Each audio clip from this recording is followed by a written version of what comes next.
All right, we're going to come back to some fingerstyle playing. This time around, I'm going to show you a pattern that's super popular, especially in folk music. It's called Travis picking.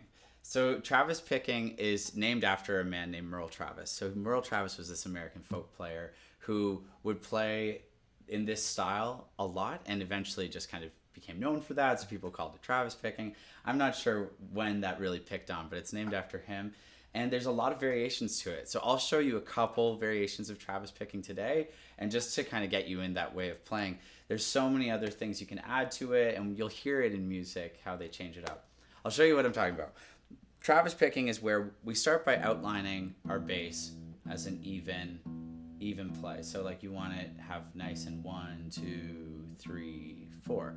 But then from there, we start alternating where our bass note goes. So if we're starting on the E string, it's going to get our first and third beat. We're going to skip all the way down to the D string for our second and fourth beat. So it's going to be like this. 1, 2, 3, 4. 1, 2, 3, 4. And then your fingers come in dancing around it. So every time I play up here on the E string, I'm going to follow that with the middle finger. Then when I play down here on the D string, I'm going to follow that with the pointer finger. So it's going to go thumb down to middle, and then thumb skips down to the D string, followed by pointer. So thumb, middle, thumb, pointer, thumb, middle, thumb, pointer.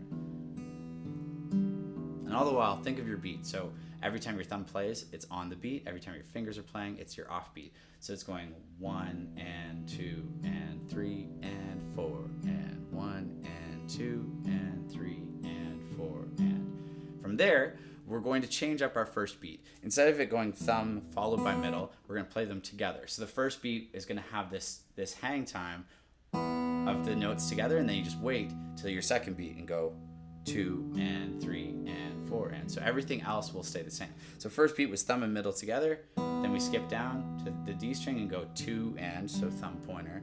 Then back up top, 3 and, thumb middle, and back to 4 and with thumb pointer. So it's together, thumb, pointer, thumb, middle, thumb, pointer. Together, thumb, pointer, thumb, middle, thumb, pointer. I'll do a play along video later, and you can try it out at different speeds. For now, I'll just kind of show you how to do it like that. So you want to get nice, even pace.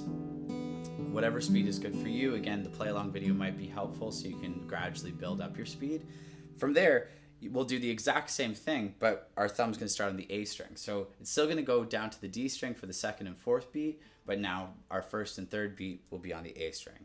So it's going to go A, D, A, D. So we bring the fingers in, same way. So thumb and middle play together for the first beat, 1, then we skip down, 2 and 3 and 4 and together, 2 and 3 and 4 and together, 2 and 3 and 4 and again.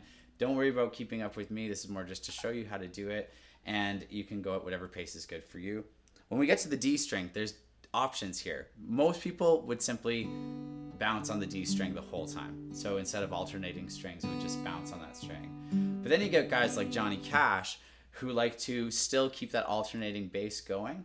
But it's funny because now our bass note is found on our highest bass string, but then they'll skip back up for the second and fourth beat. So it's going to go D, A, D, A. It's kind of funny. It can take some getting used to because now you're switching the order and like the bounciness of your finger. So it takes some getting used to. So what it would be then, you could either have all on the D string. So 1, 2, and 3, and 4, and 1, 2, and 3, and 4, and, or you could go D back up to A. So it'd be 1, 2, and 3, and 4, and 1, 2, and 3, and 4, and. I'm kind of naturally moving with the beat, and that's one of the things of Travis picking. Because you're alternating your bass, you get a bit of a walking movement. It's not just outlining a beat, it's also giving you some motion. So it's like one side, down, down. You get that walking movement. It's very fun. So when you bring in chords, it sounds like this.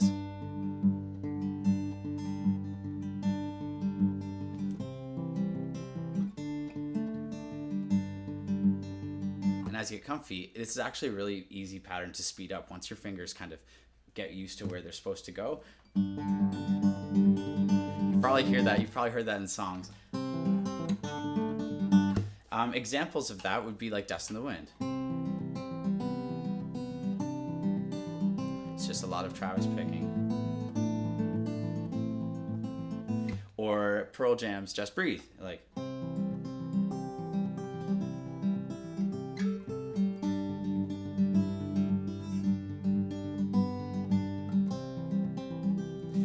that's actually going to step us into the next version of Travis picking. So you might have noticed when I was playing that, I was bringing this out of tune high note into the picture. So that high note becomes what your ear really notices. So we kind of naturally grab that note, those highest notes, they stand out to our ear.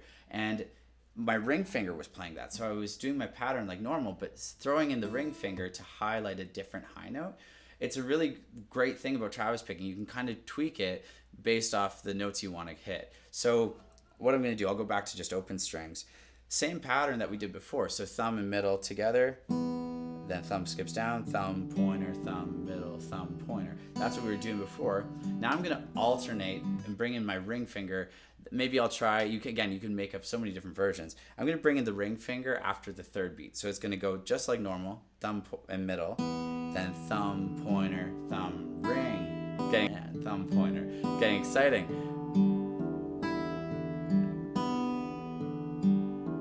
Again, I'll post a play along video. You can kind of get used to it at different speeds. But that's the idea. You always want to keep your beat in mind. 1, 2, and 3, and 4, and 1, 2, and 3, and 4, and switch your thumb down to the A string. Same idea.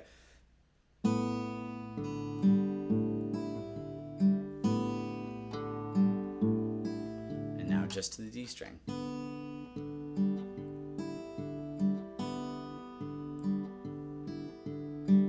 So those are two variations of Travis picking. There's so many more, and you'll see songwriters kind of change it based off their needs and what they're looking to reach as far as their melody notes in the high end. So you kind of get used to it, but the feel of it should always be there consistently. So often I'll be listening to a song and be like, oh, that's Travis picking.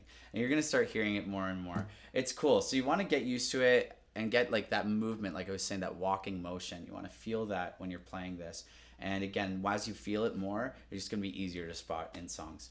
So there's a bit of Travis picking. We'll pick up some more of that in another video.